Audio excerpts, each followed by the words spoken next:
my commentary on Isaiah 53, verse by verse, as it covers me. Not Jesus Christ, not the people of Israel, the Jewish people. Isaiah 52 ends with verse 12.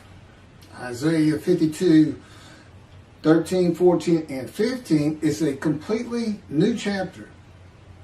The very beginning of Isaiah 53. In other words, Isaiah 52, and there are many references there to the servant, the Jewish people, as God often and quite frankly always refers to them. He never refers to them as his righteous servant. 52 ends at verse 12. Picking up with 52 verse 13 is really starting Isaiah 53 verse 1. It just got divided improperly. There's a lot to that, and I have it in my book.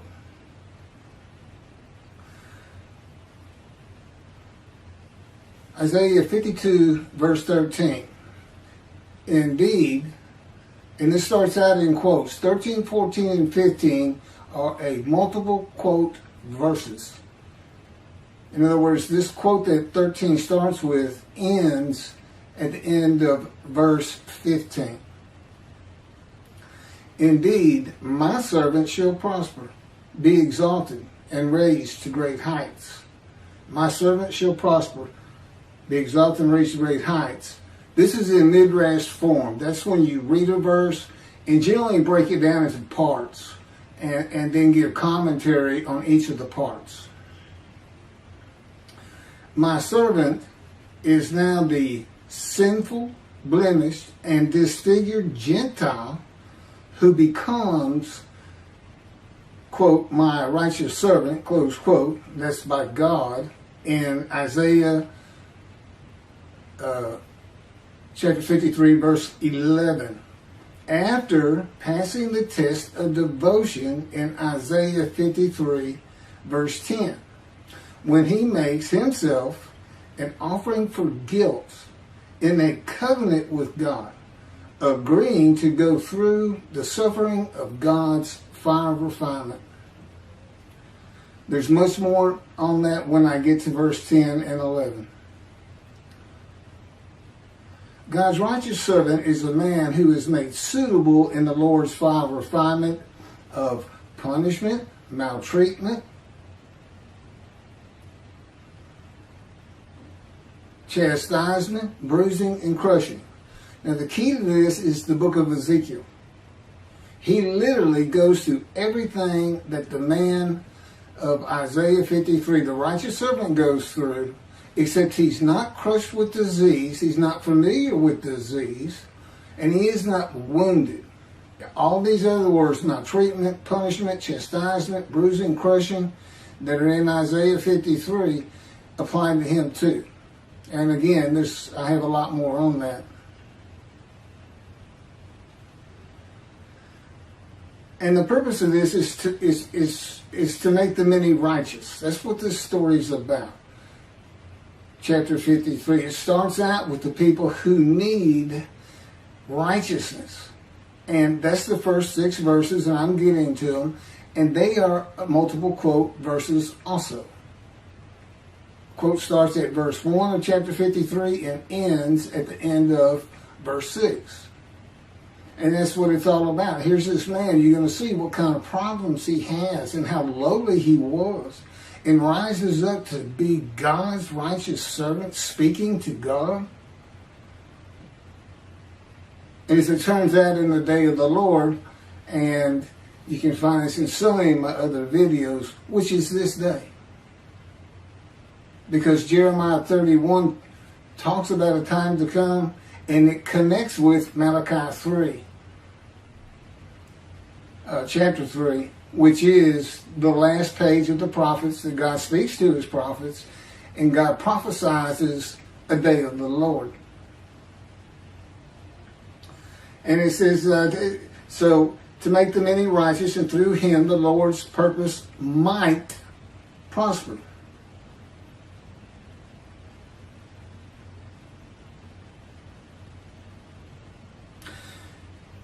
in the day of the Lord, there are 4 men to come. This is the only unfulfilled prophecies of God himself.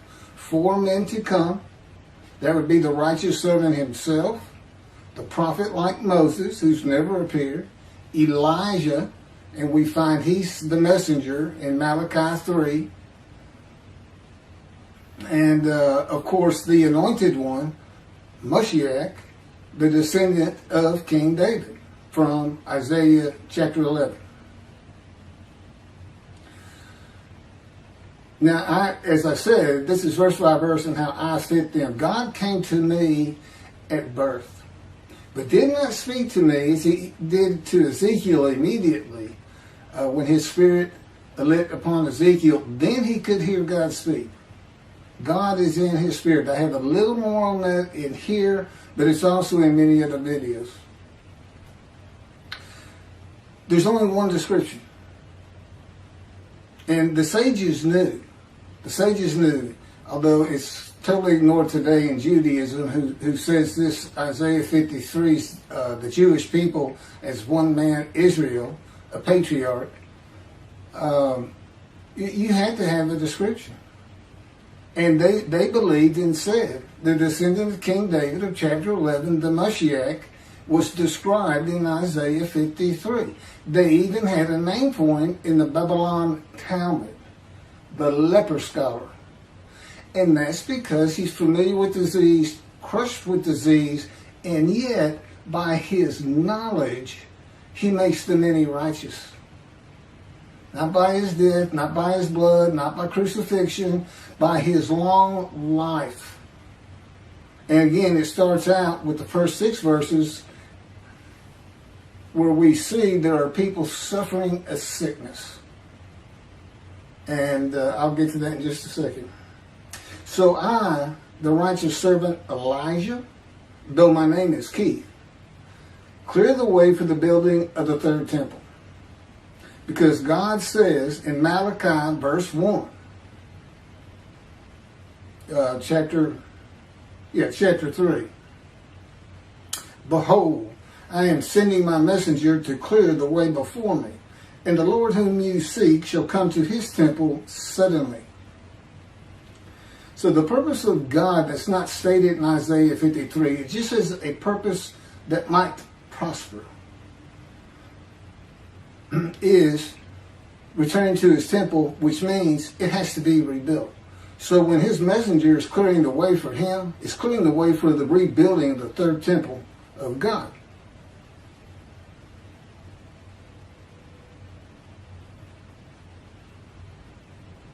And this purpose of Elijah is a purpose that might prosper also.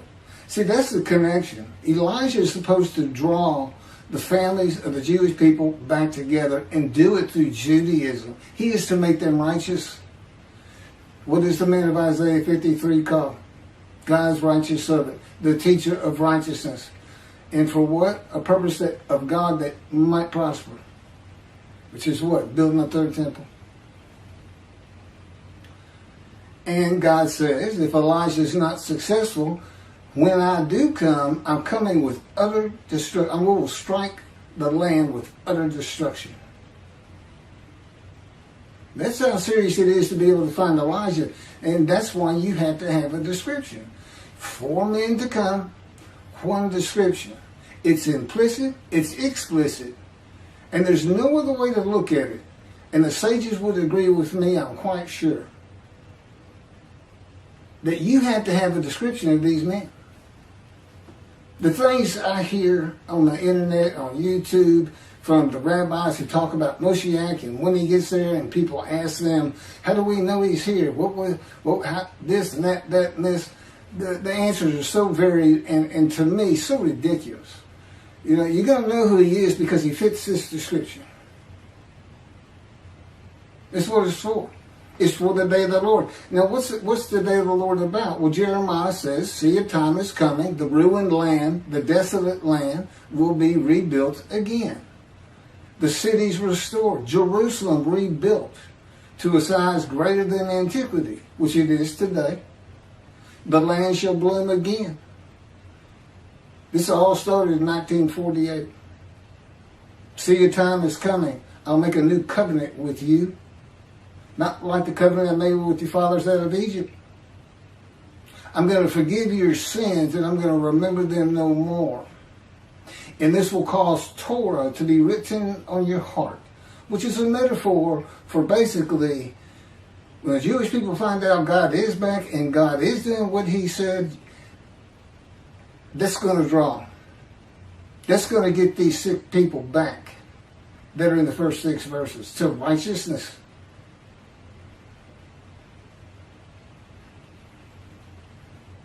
So there's a new covenant. So we look at Jeremiah, you got these 3 see a time is coming, and you say, okay, well that's today.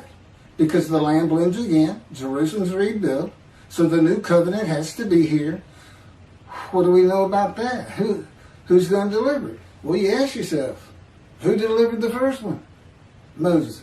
Who's supposed to come? A prophet like Moses. Well, what about the covenant itself? What else do we know about it? Malachi 3 verse 1. I'm sending my messenger to clear the way before me, and I shall return to my temple suddenly, and the angel of the covenant that you desire is already on the way. It's the day of the Lord. That's what ties the two together. And you got to have a prophet like Moses. You got to have, you have to be able to describe a man who's a prophet of God. That's number one. And then he has to be able to do the things Moses did, which primarily is write the Torah. The Jewish people haven't been in bondage since the Israelites left in the Exodus. So that's not the issue. And a man who can talk to God face to face, friend to friend. So this is what we're looking for. This is what everybody should have been looking for from the beginning.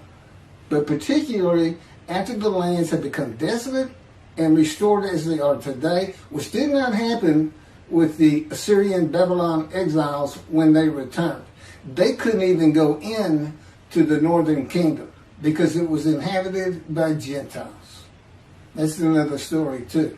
But they didn't revive all of Israel as it is today.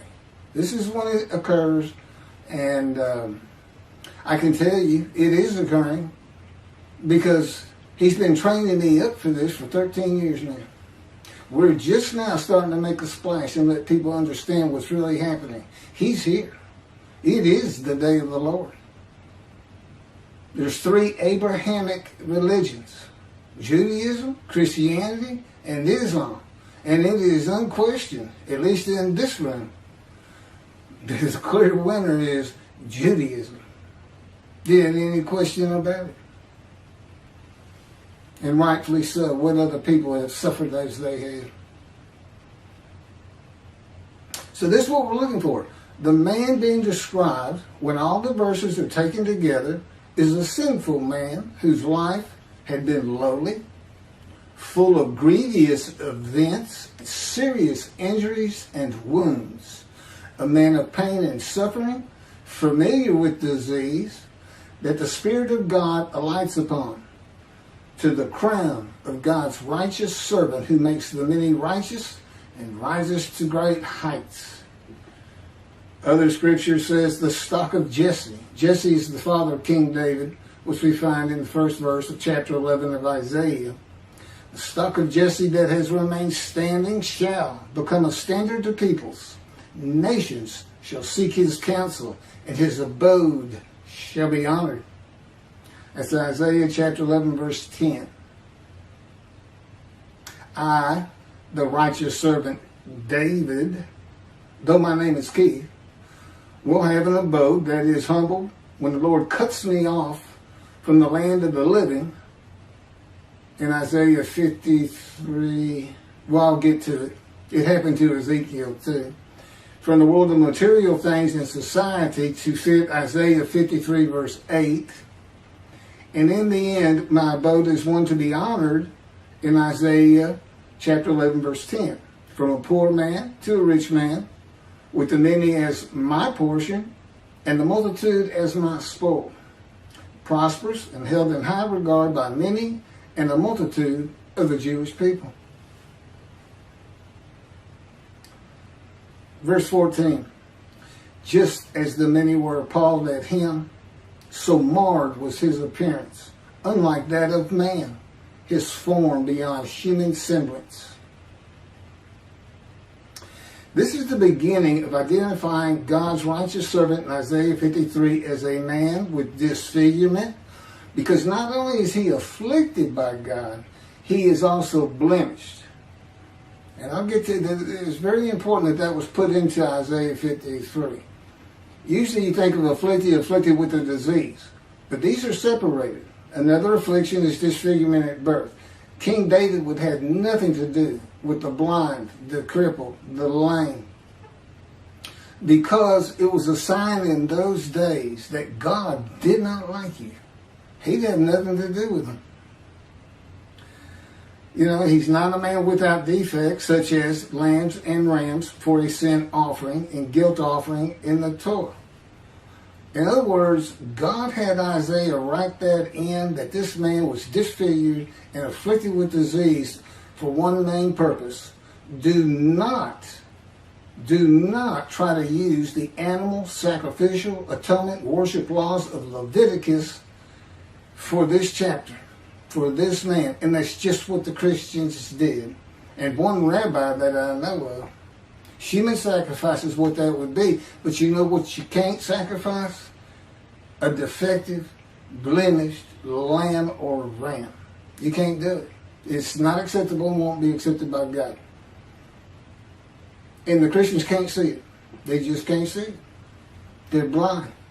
As they say the Jewish people are, that Isaiah 53 is prophetic of and describes Jesus Christ. I don't see him fitting a single verse, save one. But that's for another time. So, how could a man today fit the description of the Lord's righteous servant in Isaiah 52:14, with his appearance marred, unlike that of man, a normal man, unlike normal men, and just so marred, he shall startle many nations in verse 52:15. So he's marred, his appearance is so awful you can't look upon him, it sounds like. But the truth of it is, he goes on to startle many nations. Nations seek his counsel. He makes them any righteous. So he is a person who can be looked upon. There is one way and still be alive to fulfill verse 52:15, to describe a man who comes when the land blooms again, the ruined cities have been rebuilt, and Jerusalem has been rebuilt to the size as it is today, which began about 70 years ago. By the way, God dictated a book to me, Isaiah 53 and the Day of the Lord. We had put together over almost 85 videos covering every single chapter, among other things. And in addition, the second book he had me type, he dictated it. I had to learn everything. It's not straight dictation. It takes a lot of give and take, this and that, but every single word, every sentence, every paragraph, every chapter, the entirety of the book is God's. It's just like the Torah. Both of these books, and that's what I'm using. I mean, in other words, he had me put this together. I was an atheist for 50 years. I didn't know anything about Judaism. I didn't know what a Tanakh was. I didn't know what a Hebrew Bible was. I never heard of anything like Isaiah 53. I never associated with religious people. I had no training. When I say I was an atheist, I was adamant. There is no God. And it's partly because, like so many people like me, when you go through tremendously bad things, you just stop thinking there's somebody who looks favorably on me. Nothing good ever happens. And I'll bear my own problems, thank you. That kind of attitude. Now, if I were to be seen with all of my injuries from accidents and surgical operations at one time before healing, together with my congenital disfigurement, my appearance and features would be marred from that of normal man. This is my history. I was born prematurely in the 7th month without my right pectoral muscle with a shorter right shoulder and a withered arm. There's just no muscle on it, my right arm. I have a 4-inch wound from surgery to remove tissue above the missing right pectoral when I was 2 years old, my first surgery. My feet would have third-degree burns from standing on the ashes of hot coals at a 4th of July celebration when I was 4. My right knee would be a gaping wound from being impaled upon a broken glass bottle, Coca-Cola bottle. They almost took that leg off. They didn't think I'd ever be able to use it. But you would say a miracle happened. One particular doctor who could repair it walked by that hospital door, and my mom actually knew him. He had repaired my great-grandmother's hip that she broke when she was about 90 years old.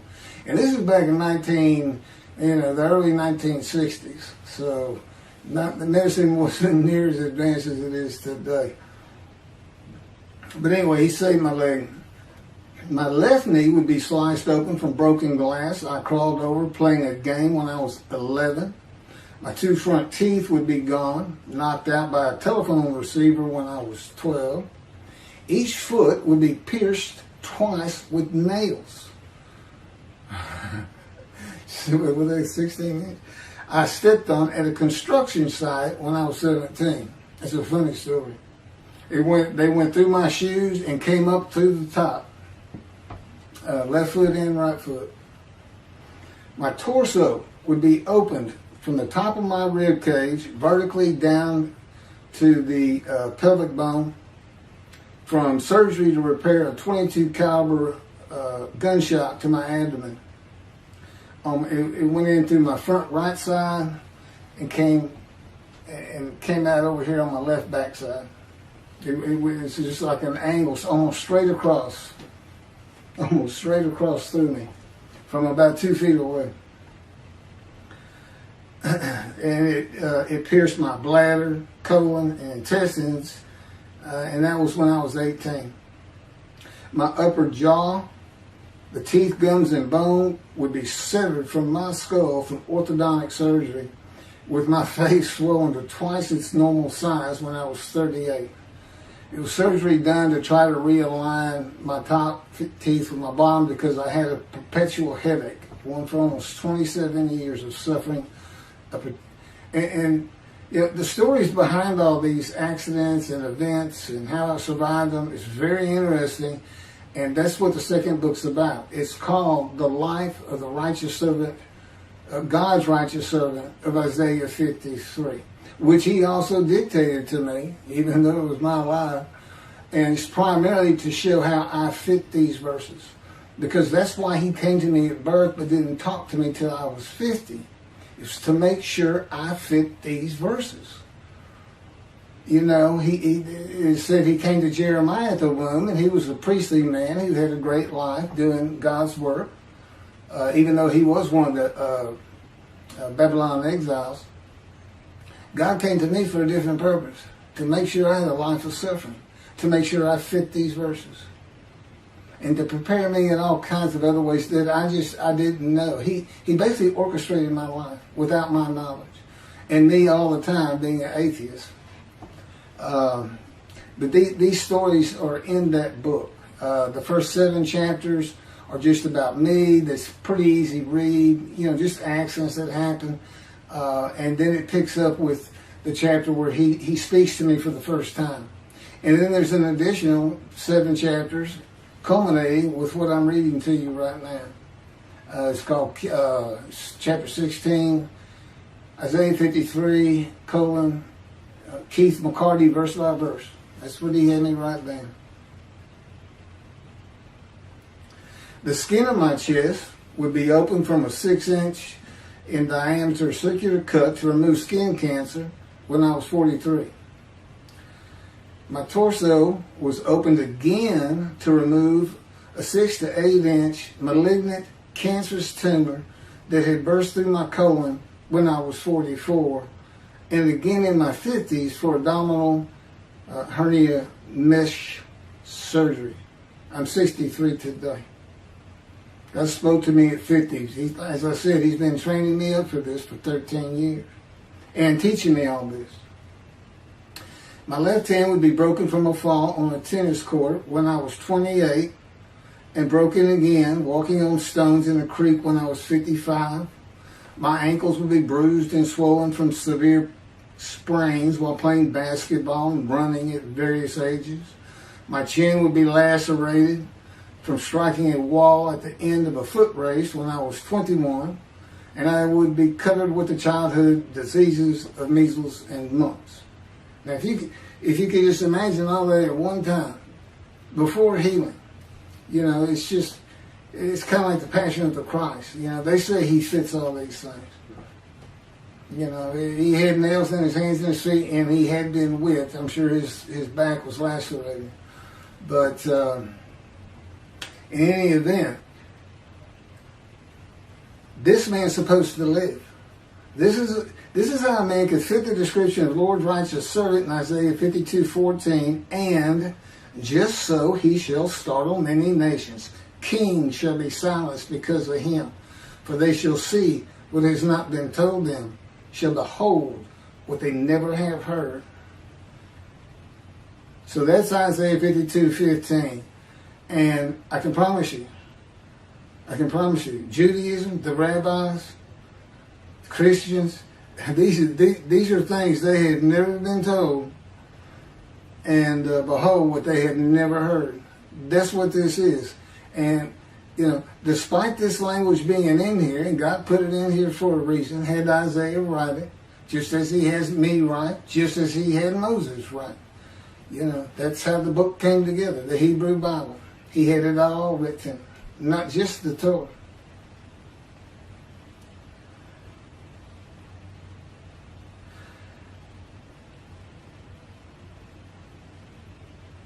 Okay, so, nations, the Gentiles, startled, and kings, leader of nations, silenced by seeing the following. God's righteous servant, his servant David, Elijah, and the prophet like Moses as one man, hearing that God's righteous servant arrives in the time to come of Jeremiah 31, which is the day of the Lord. That God's righteous servant is the only man to come who is described in the scripture and is inherently and implicitly the anointed one, David. God calls, they call him King Moshiach. Rambam did. And he's thought of as being a king. Ezekiel, you only see the anointed one, Moshiach, in chapter 11. And God just says, my spirit's going to light upon a descendant of King David. And then in Ezekiel, and he calls him my servant David, a shepherd. But back when Rambam was writing, and when the Talmud was put together, kingdoms were, well, as you've heard, there was the northern kingdom and the southern kingdom. So if there's a descendant of David coming back, then it's thought that the Davidic dynasty would be resurrected. Well, that's not going to happen today. And God knew when this time to come was going to be, for the most part, to the very day. But, and that Israel will be a democrat country. So, forget all the kingdoms and this and that you hear taught about this Messianic era that the rabbis teach.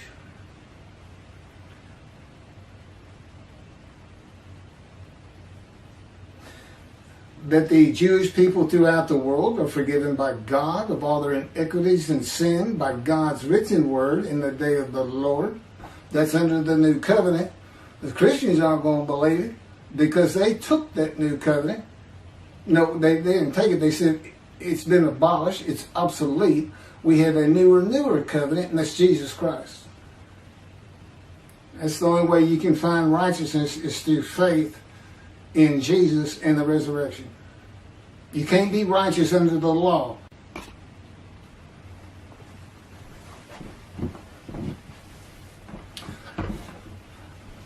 Okay, I can only put a half an hour on my camera at a time, and it just ran out. But let me pick back up and keep going. That heaven is being created for only the Jewish people. That God's righteous servant, like Isaiah 53, is a Gentile. That's going to floor everybody. Christians who believe that man describes Jewish, and you can better believe Judaism does too. Even though, not the man described in Isaiah 53, but the Moshiach of Isaiah chapter 11. Well, he's not. And God had good reasons for that. Very good reasons. And that's in the beginning.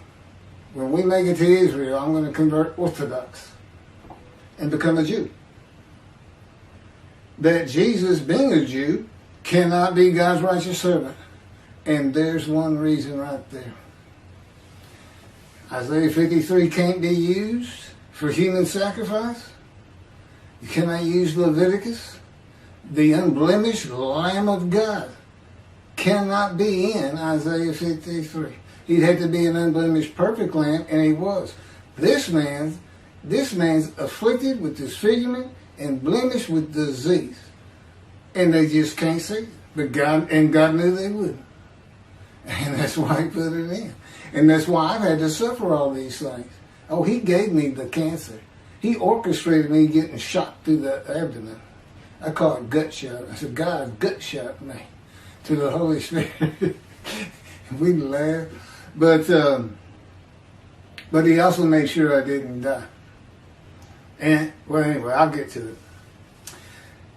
That God's righteous servant is familiar with disease and crushed with disease, blemished, defective, and could never be an offer for sacrifice.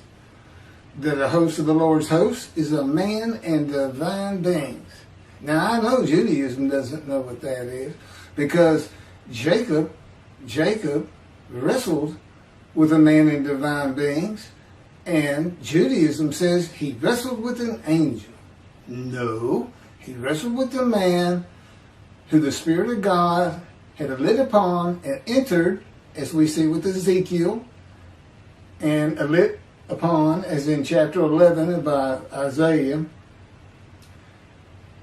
and you could hear God speak. Well, that's two beings. That's the Holy Spirit of God. He's a person. He's also known as the angel of his presence. He's an angel and he's spirit. And I have videos on that.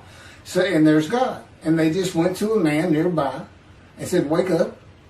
You see this fellow over here sleeping? His name's Jacob. Go jump on him and start wrestling. And he said, don't worry about it. I'm going to put the cords of my power around you. I'll orchestrate the whole thing. You won't get hurt. And then through that man, God spoke to Jacob and changed his name to Israel.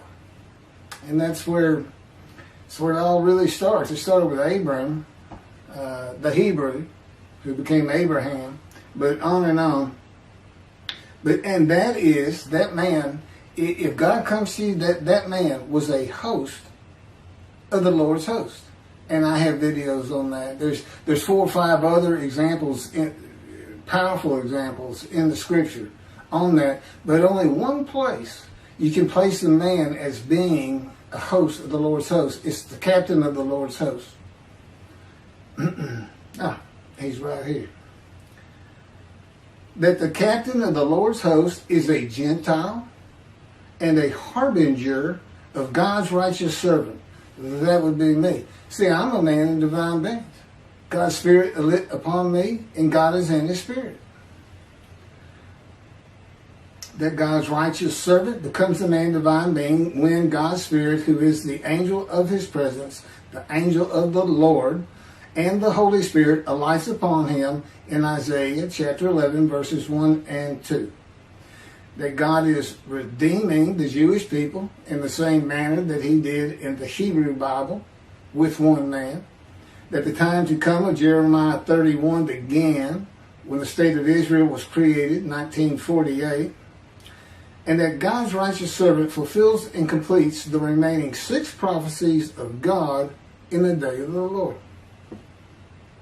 By the way, the second covenant is the covenant of friendship that God grants when David arrives. When Moshiach gets here, God's got to be here, which it all goes together after a while.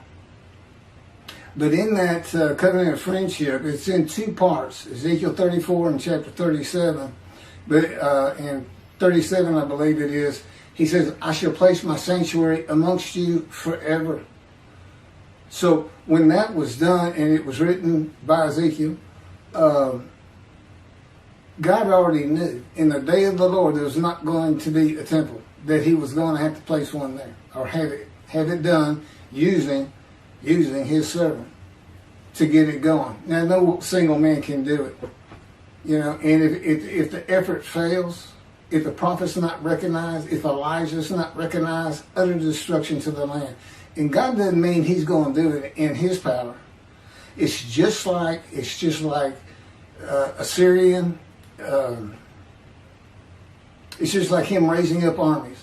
His creation's going to do it, not him himself. He likes to use himself in the third or first person or third person. It makes it more likely to happen that he's really trying to instill fear of who he is. But what it means is, if this doesn't get done, if he didn't get back into that temple, see, building the temple is what's going to keep Israel safe forever, from now on, in the Middle East. And it's always perilous there for them. That's what has to be done. And God's saying, if we don't get it done, the day will come, Israel, you're going to be utterly destroyed. There's 7 million Israeli Jews today. If the land is utterly destroyed, I would guess a minimum of 6 million people are going to die. And that should ring a bell that says, never forget. Don't think it can't happen. Okay, picking up with the actual chapter 53 that we have in the Bible. As I said, it actually starts at 52:13. The first speakers of Isaiah 53 are the witnesses of the righteous servant in the quoted multiple verses 1 through 6. The many who are made righteous by God's righteous servant. Verse 1. Who can believe what we have heard? I just went through a whole lot of that, and I got some more to add to it. Who can believe what we are hearing? Upon whom has the arm of the Lord been revealed? The witnesses ask, who can believe that God redeems the Jewish people by the new covenant with sin forgiveness that is delivered by the messenger Elijah, who receives it from the angel of the covenant, who is the angel of God's presence, the Holy Spirit that alights upon the anointed one in Isaiah chapter 11, redeemed by the covenant of friendship that comes with his servant David when he sanctifies Israel by having the third temple built on his holy Mount Zion in Jerusalem. Redeemed by speaking to his prophets again. The Jewish people saying, we told you we were right. We told you we were right all along. And God is speaking to his prophet again. Explain all these things if you can. But you cannot. Who can believe what we have heard? And his prophet again as he spoke to Moses, face to face and friend to friend. I can explain what that means, face to face. A lot of people don't get that. And all by and with one man the Lord calls my righteous servant. Rambam says in chapter 12 of the laws concerning King Moshiach that Moshiach will compel all of Israel to walk in the way of the Torah, perfect the entire world, motivating all the nations to serve God together. There will be neither famine nor war, neither envy nor competition. The entire world will be solely to know God. And the Jews will therefore be great sages and know the hidden matters with an understanding of their Creator to the full extent of human potential. I can tell you, with God telling me what to do moment to moment as he does every day, including when to go to sleep, when to get up, and when to eat, and what to eat, I cannot get any of that done. I can't perfect the world, and I can't get all of Israel to follow Torah. This is what God actually says, Rambam. He says, He will send down the rain in its season. The trees of the field shall yield their fruit, and the land shall yield its produce. The Jewish people shall continue secure on their own soil and never be overthrown and uprooted again. If we get that temple built, when we get the temple built. And that's nothing to look at and go, well, that can't be done. No, not today, it couldn't. But we're talking about 10, 20 years from now. Remember, I've been given a long life. Moses was 120 when he died. I'm 63. I should have been dead a long time ago, 3 or 4 times. But I'll get to some of that. They shall no longer be a spoil for the nations. He will establish for them a planting of renown. They shall no more be carried off by famine. They shall not have to bear the taunts of the nations. Anti-Semitism. He will establish them and multiply them. He will place his sanctuary among them forever. His presence shall rest over them. And when his sanctuary abides among them forever, the nations will know that the Lord sanctifies Israel. Who would believe that one man fulfills and completes the remaining prophecies of God in the day of the Lord? Okay, I just went over that. The witnesses report, and who would believe it, that they had not been told by their wise men, sages, rabbis, and theologians that God's righteous servant of Isaiah 53 is a Gentile. In the beginning. Isaiah 63 says God comes from Adam. That is interpreted in Judaism to be Christianity and means he is coming from a Christian country. And of the people, Jewish people, none are with him. Okay, I have some videos. There's so much more information on this. This idea, Adam's associated with Jacob's, who is Israel, Jacob's brother Esau. They're like eternal enemies. And Esau immediately started marrying Gentile women, Edomites and things like this. His whole generations from him are considered Gentiles. So Esau is considered Gentile.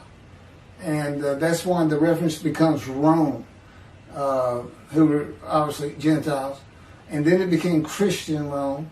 And then Rome fell. And now references are to Christianity.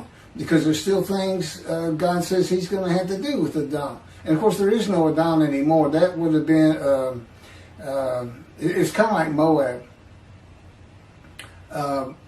And Basra was its main city. But it would be in the country Jordan today. And it was destroyed a long time ago. So, and the Jewish people in the Exodus, they weren't allowed to pass through Adam. God has never come from Adam. So anyway, he's going to be coming from a Christian country. And no Jews are with him, no Jewish peoples. And he's coming from a Christian country with a Gentile. So, things you never heard. The witnesses report that they have never heard that the captain of the Lord's host is a Gentile and a harbinger of God's righteous servant who is a Gentile, just as Elijah the Tishbite. I don't think most people understand that. Elijah's a Gentile. And he becomes the host of the Lord's host, a man in divine beings.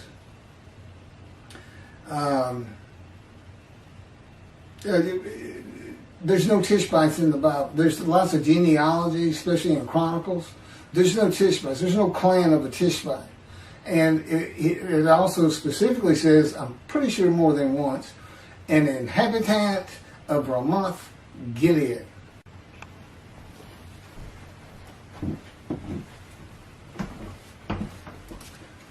Verse 5. But he was wounded because of our sins, crushed because of our iniquities. He bore the chastisement that made us whole, and by his bruises we were healed. The book of Ezekiel is the key to understanding Isaiah 53. The purpose of Ezekiel was to be a prophet and teacher of righteousness to the exiles of Assyria, Babylonia, by bringing them to repentance with restitution. To prepare him, God said, I will make your face as hard as theirs, and your forehead as brazen as theirs. I will make your forehead like adamant, harder than flint. Do not fear them, and do not be dismayed by them. And God maltreats and punishes him for the punishment of the houses of Israel and Judah for their sins. For 430 days he's pinned to the ground, punished, maltreated, crushed, bruised, eating nothing but bread, and chastised by the words of God.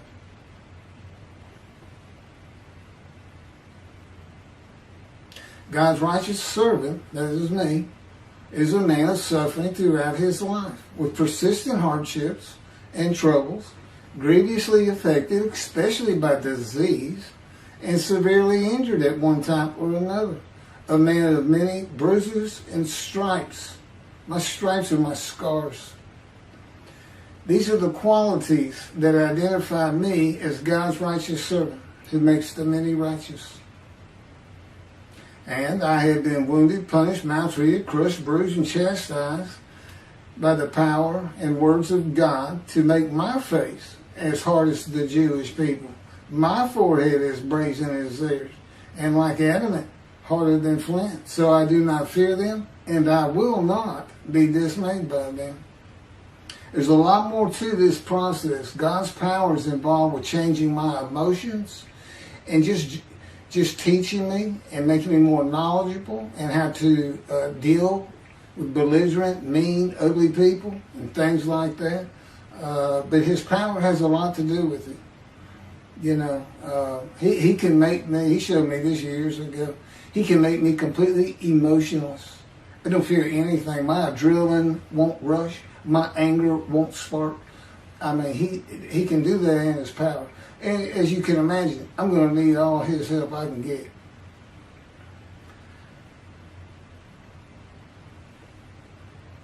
Verse 6, we all went astray like sheep, each going his own way. And the Lord visited upon him the guilt of all of us. We all went astray like sheep. That would be the Jewish people. This is verse 6, the last by the witnesses, who are the witnesses and speakers of 1 through 6. They had stopped following the laws of God in one manner or another. As they say, the guilt is visited on him. Well, in verse 10, I offered myself for guilt. That's the guilt we're talking about. Of being sinners. The man is made to be, he becomes God's righteous servant. That's the story of the whole thing.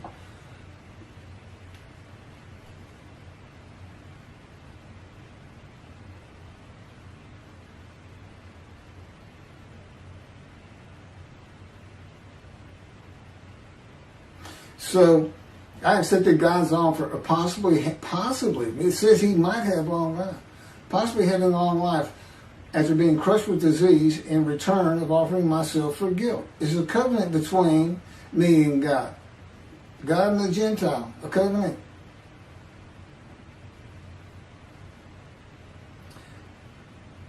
It's an agreement. I mean, basically he's putting me to that test.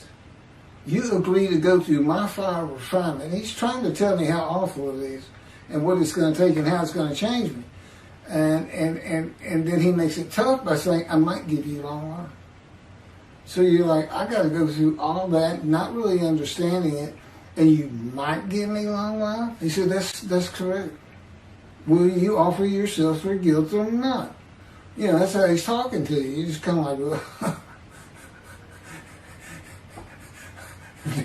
you can't, you know better than to say, can I have a moment to think about that? You know better.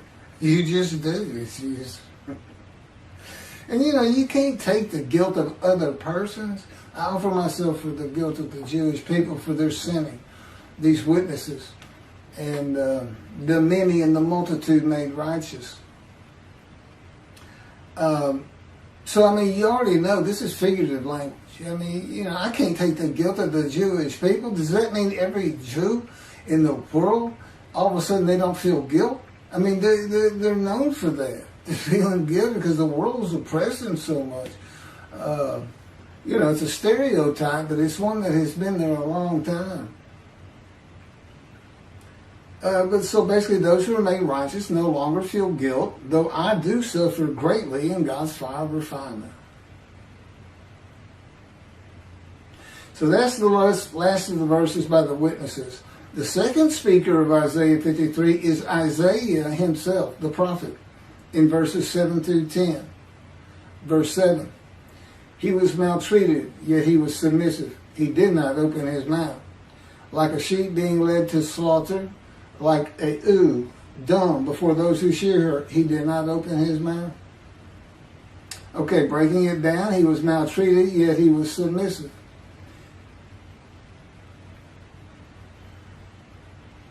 Okay, maltreatment, that's just part of God's fire of refinement. I mean, when God maltreats you, let's just say this, you haven't been maltreated until God does it. He's very good. It hurts because it's God. You know, I mean, you know, your wife or your kids maltreat you, that hurts. But until you've been maltreated by God, you know, there's a whole other level to go to. And again, he's just drawing emotion from me to change me. And with God, you're always submissive.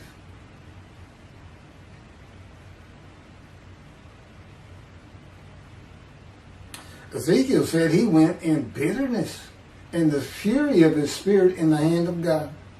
That's the fire of refinement. I mean, if you're in the hand of God, you feel like you're safe, things are going to be good, he's going to help you out of your problems. No, Ezekiel says he's just livid, furious, and then bitter, not happy. See, he didn't ask him, he didn't make a covenant with Ezekiel. Ezekiel said, the Spirit sees me. God doesn't have to ask you to be a prophet. God doesn't have to ask you to go through his fire of refinement. There's so many reasons for that, this figurative speech that I go to a lot more detail in the books particularly and in some videos. And so that's what he's doing with Ezekiel when he pins him to the ground, makes him eat bread, says some bad words to him. It makes you meek and humble.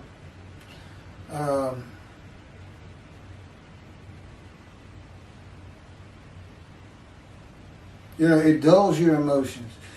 You feel in your anger. And he showed me that he can remove my emotions entirely. He can make me like ice, where absolutely nothing can bother me or feel anything. You know, which, as you can imagine, there's going to be plenty of people not too happy with me, like 2 billion Christians and 2 billion Muslims, and probably a good bit of the Jewish religious community. They're just going to say, that's not what we believe. You know, it's religion. I'm still trying to learn it, but I know enough.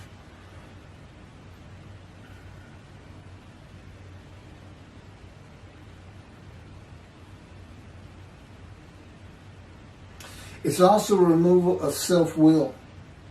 God has absolute control over me. His power envelops my body, my head, my mind.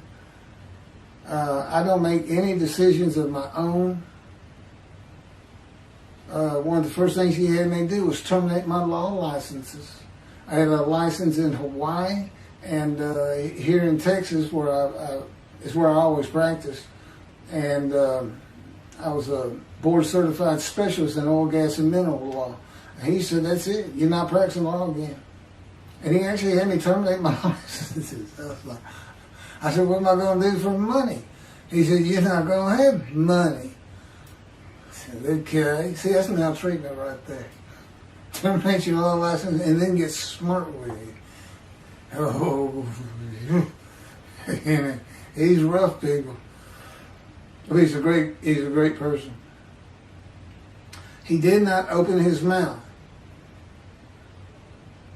Okay, when God revealed himself to me in 2007, he took me from the world, the land of the living and material things, alone, no more working, no phone, no car, no computer, no law licenses, no bank account, no credit cards, and no money, without explanation to friends and family, silent as a lamb. I mean, to everybody, it's just like, I just disappeared. You know, you just, no work, no social life, no friends, no money. You can't do anything. Verse 8, by oppressive judgment he was taken away. Who could describe his abode? For he was cut off from the land of the living. That's what I was just talking about. Through the sin of my people who deserved the punishment. Again, that's figurative speech. Okay, I wasn't taken away because of the sin of the Jewish people. It's just that I'm going to be the righteous servant. They've been sinning. I'm going to bring them back into righteousness through Judaism. And, you know, I'm the one getting punished. And, you know, when you think about it, a sinner, especially when they die, they may get punished then. It's not really true. I have a lot of information on that. Again, I have the knowledge of Elijah. Okay? I as far as anything and everything unseen from the heavens, from heaven, how angels are created, how Adam was created as a man.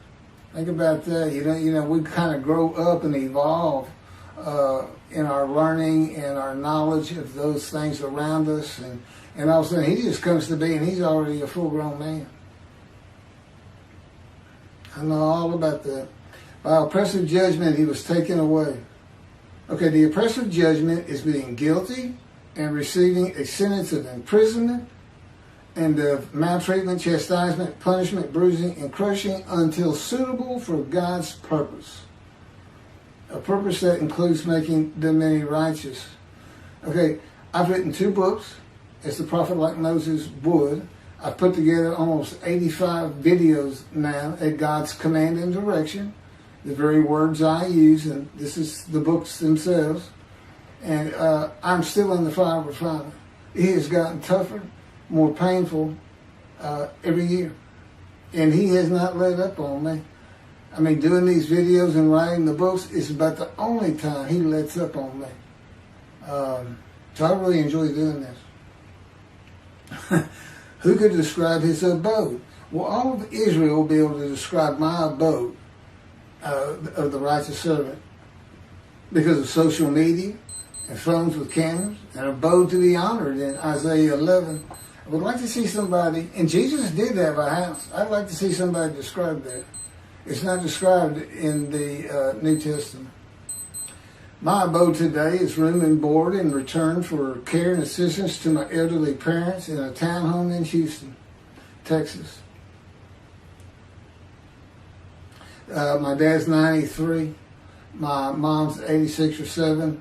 Their condo is paid for, and we, for all these years, have been living on their Social Security for, you know, keeping the house going and food. I just recently filed early retirement, Social Security retirement at age 63. So I now receive a check, but I give it all to them. I'm so used to not having money and just, you know, just being with God and His Spirit and not people. But anyway,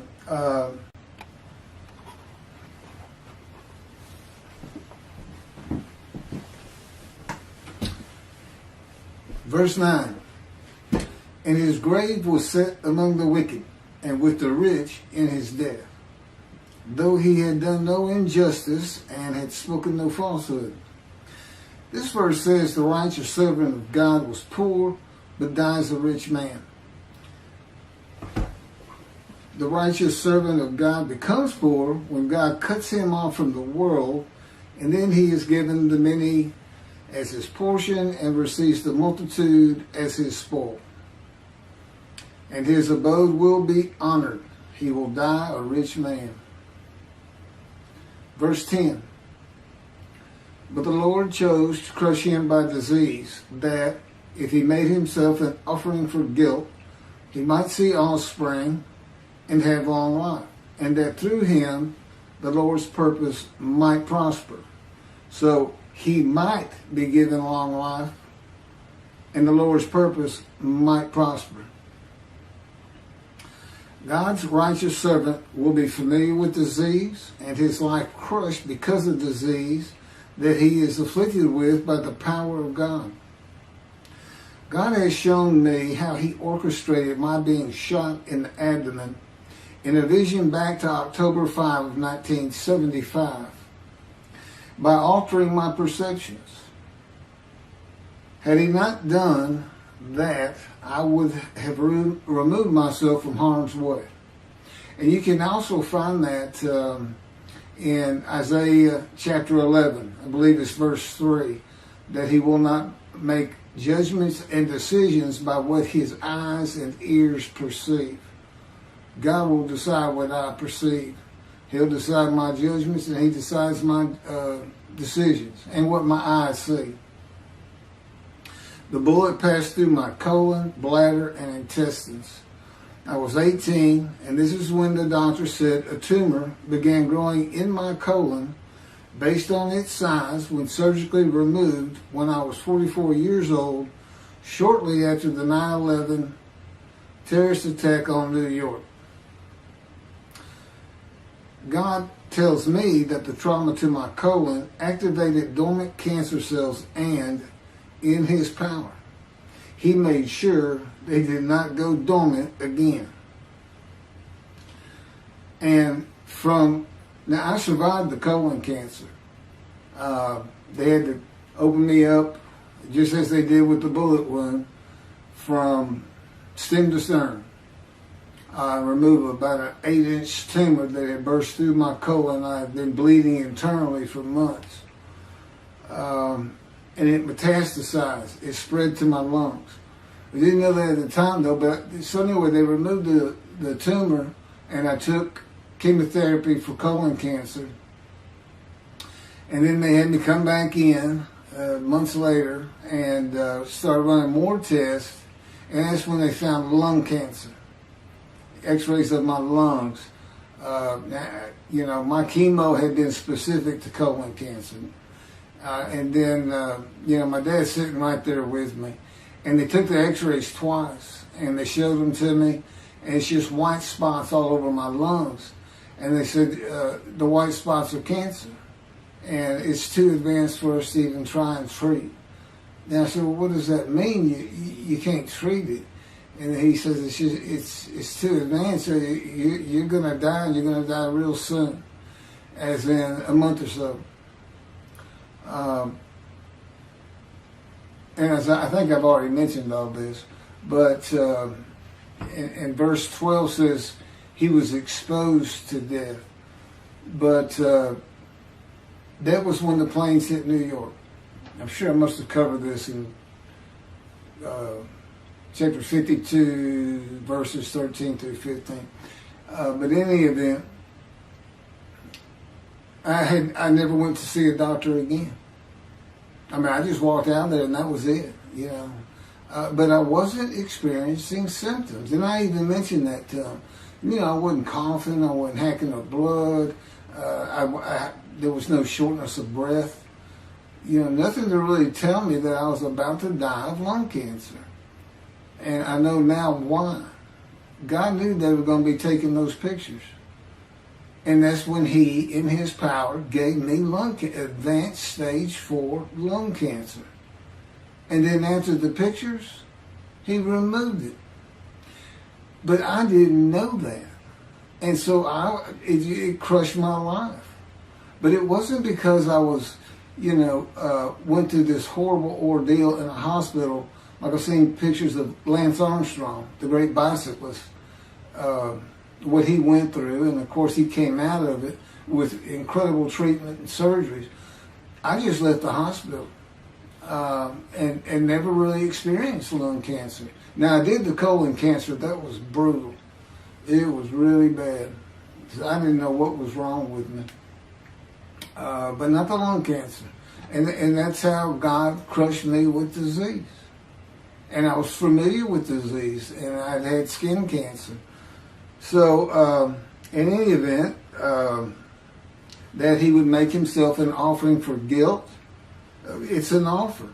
It's an offering of one's self and soul to God for the guilt of the sinning of the Jewish people, in particular the many made righteous who were the witnesses of verses 1 through 6. And that was in return for possibly having long life and seeing my children. I have 3, by the way. It was a covenant between me and him. You offer yourself for guilt, I might give you long life. But here's what, and then he explained to me the fire of refinement. He said, what's really going on is, he says, you can't take the guilt of the Jewish people. Okay, that's figurative speech. But I did, it's kind of the way it evolved. I mean, at first he put it to me, you just got to do it. And of course, I've been told I was going to die. And here's God telling me I might give you long life. Well, I'm going to accept that. The offering is only a test of my devotion to him and to his purpose, which he had been explaining to me, and who I was going to be and become. It's very similar to the binding of Isaac. I mean, God knew all along he wasn't going to let Abraham kill Isaac. He knew all along, but Abraham didn't know that. And so when we were first talking that, I didn't know that. And he's telling me, all these things like wounding, maltreatment, as we go through Isaiah 53, punishment, chastisement, bruising, crushing, in his power is what he's talking about.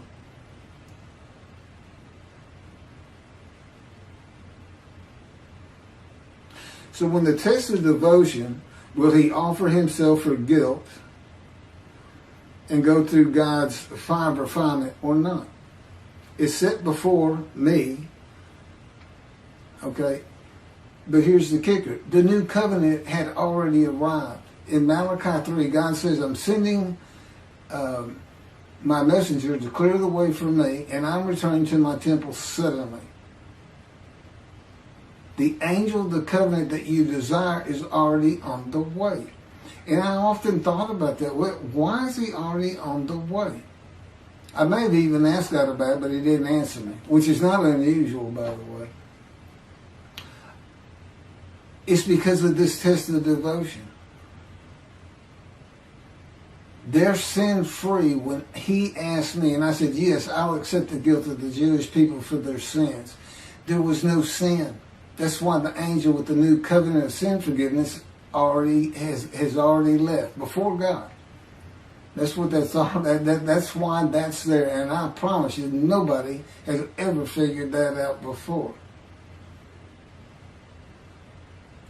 In any event, and that would hold true for Jesus, because he said his cousin, John the Baptist, was Elijah. Well, if he's Elijah, you're at Malachi 3 in the day of the Lord. And that means all the Jews would have been sin-free under the covenant. That would have been the time to come. The time of Jesus, his life instead of mine. Okay, for all kinds of reasons, that's not possible. And interestingly, Jesus uses Malachi 3, verse 1, that I'm talking about, to describe his cousin, John the Baptist, as Elijah. But guess what he leaves out? The angel of the covenant that you desire is already on the way. He put in the part, I'm sending my messenger before me. Okay, and later on in that chapter, towards the end, it's when we hear that Elijah is there, and he's the messenger. He's the only man mentioned in that chapter. So, yeah, the New Testament leaves the angel out, and the new covenant and sin forgiveness, because how can Jesus go to the cross for the sins of the Jewish people if God's already forgiven them by his written word to be brought and delivered by Elijah? That's what he's the messenger of, the new covenant. And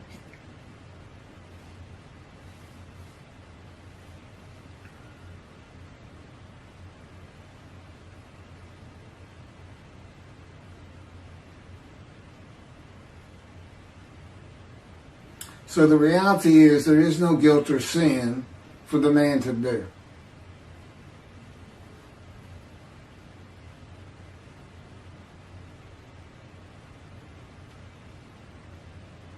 The primary purpose of verse 10 is not to test the devotion. Will you offer yourself for guilt or not? It's to make certain that the animal, sacrificial, atonement, worship laws of the Torah cannot be used for the man described. Because God knew what the Gentiles were going to do. He knew they were going to have an unblemished Lamb of God. That's their story with the Jewish people. And then this story says that the atonement for the Jewish people that Jesus died for was transferred to them.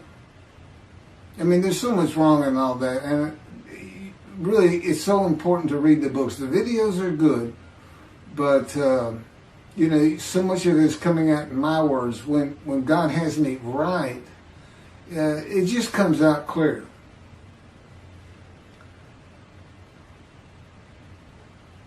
There's no other reason God would crush a man with disease. He didn't crush Ezekiel with disease, who goes through the same things except for the wounds as the man of Isaiah 53. It's the same words. He's maltreated. He's punished. He's told, you're being punished for the punishment of the houses of Judah and Israel.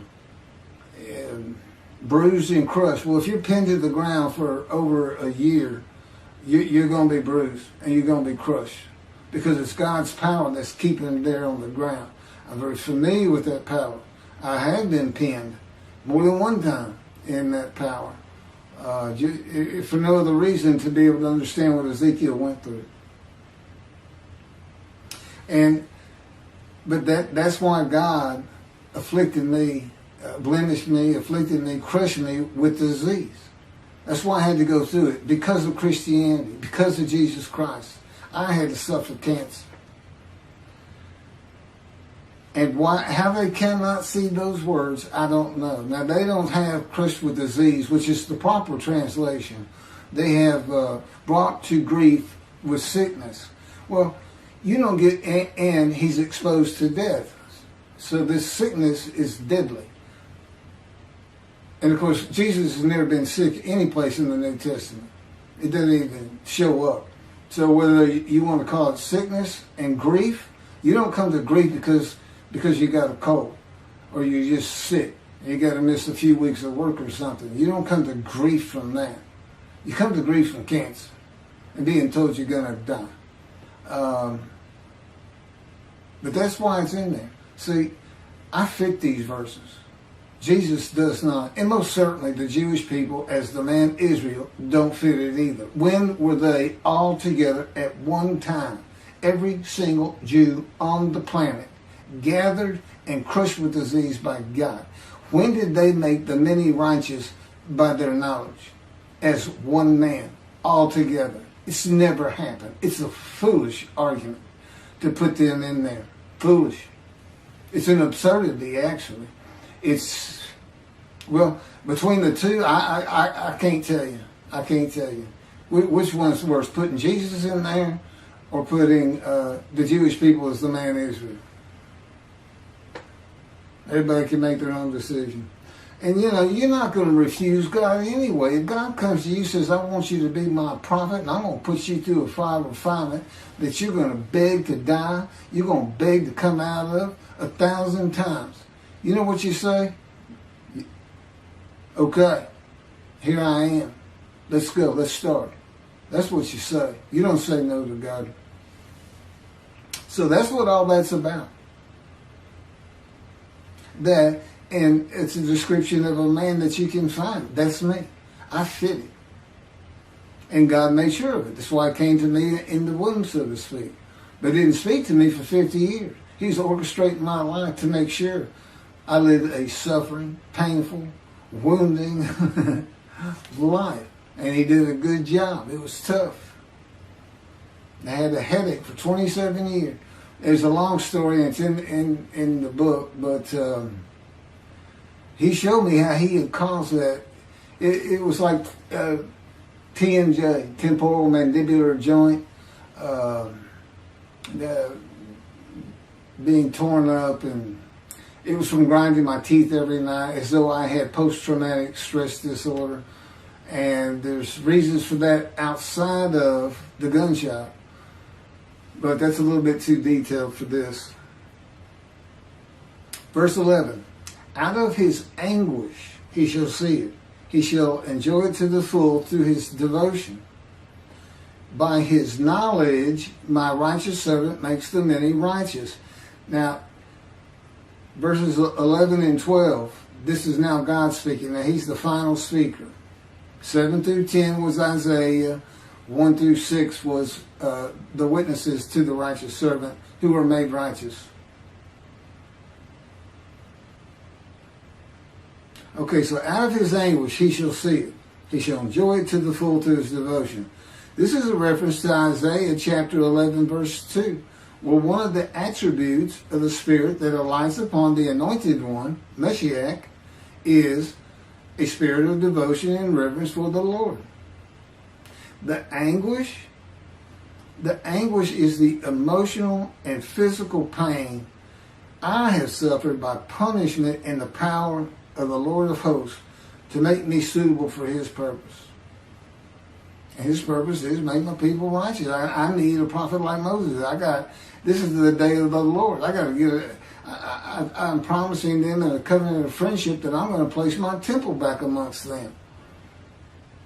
When David's here, Moshiach, the anointed one, all this happens at the same time, and Jeremiah tells us when the desolate lands are restored, when they bloom again, the cities restored, Jerusalem rebuilt to a size greater than antiquity, and it is. It's today.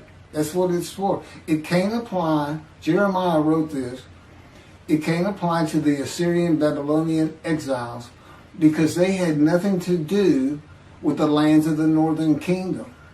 If you want to say it become desolate, but it hadn't. There were Gentiles there. There were Gentiles imported from Assyria when the northern kingdom was defeated and deported. They even tried to stop the building of the second temple.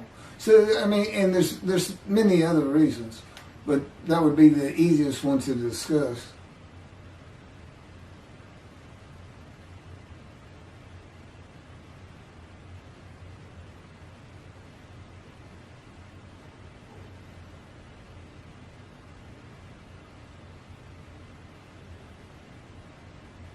Verse 12, assuredly, I will give him the many as his portion. He shall receive the multitude as his spoil. For he exposed himself to death and was numbered amongst the sinners. Whereas he bore the guilt of the many and made intercession for sinners.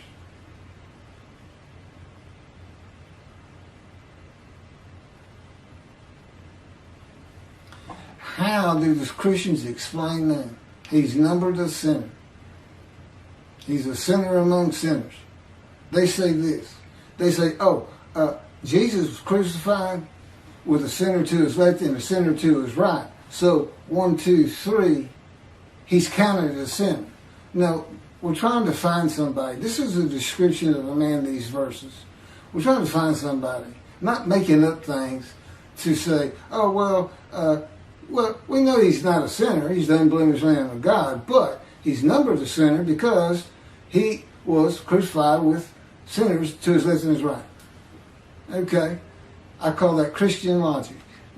You know, same thing is, how does an unblemished Lamb of God fit into a chapter where the man is blemished and familiar with disease and crushed with disease?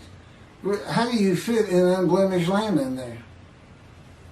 And of course, all of that comes back to Leviticus. If you offer a perfect, unblemished lamb for sacrifice, you're forgiven of your unintentional sins of that year.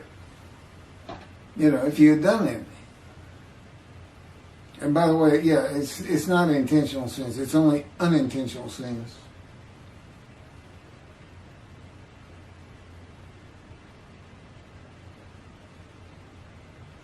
For he exposed himself to death.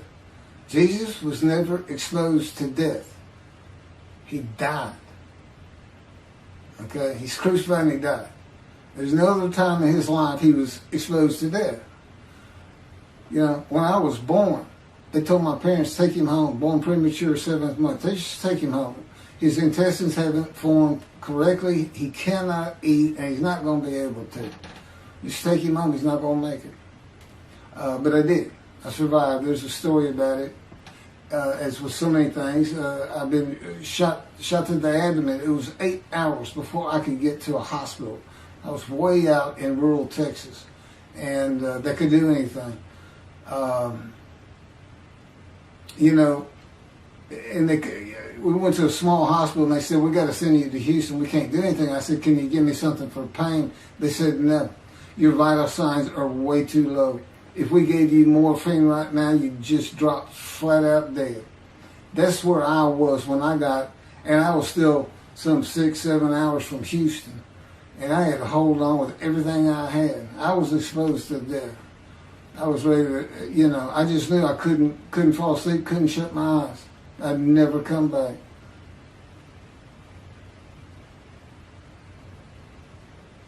Oh, and I am numbered among the sinners. I've had plenty of sin. God pointed a bunch of them out in visions to me.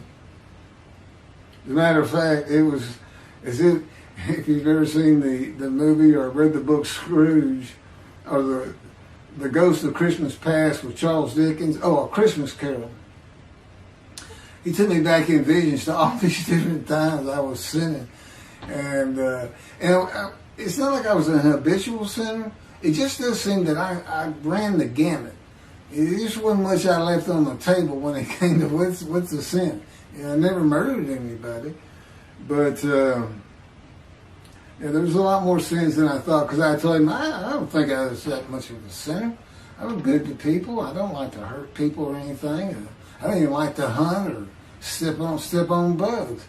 But turned out there was a lot more to it than I thought. Anyway, I hope this has been informative.